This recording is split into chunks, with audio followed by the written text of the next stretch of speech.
25,060 கோடி ரூபாய் மதிப்பில் ஏற்றுமதி ஊக்குவிப்பு திட்டத்தை செயல்படுத்த மத்திய அமைச்சரவை ஒப்புதல் வழங்கியுள்ளது. டெல்லியில் பிரதமர் மோடி தலைமையிலான மத்திய அமைச்சரவை கூட்டத்தில் இந்த முடிவு எடுக்கப்பட்டது.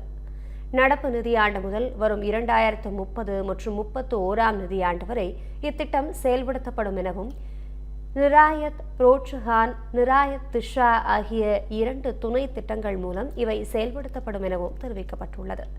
ஏற்றுமதியாளர்களுக்கு தேவையான கடன்களை எளிதாகவும் குறைந்த வட்டியிலும் வழங்குவதே இத்திட்டத்தின் முக்கிய நோக்கமாகும் என மத்திய அரசு தெரிவித்துள்ளது. ஏற்றுமதியாளர்களுக்கு நிதி மற்றும் கடன் உதவி வழங்க 10,000 கோடி ரூபாயும், சர்வதேச சந்தையில் இந்திய பொருட்களின் போட்டித்தன்மையை அதிகரிக்க 15,060 கோடி ரூபாயும் ஒதுக்கப்பட்டுள்ளதாக செய்திக்குறிப்பில் தெரிவிக்கப்பட்டுள்ளது. இந்திய பொருட்கள் மீது அமெரிக்கா 50% இறக்குமதி வரி விதித்துள்ள நிலையில் இத்திட்டம் இந்திய ஏற்றுமதியாளர்களுக்கு உதவியாக இருக்கும் என எதிர்பார்க்கப்படுகிறது.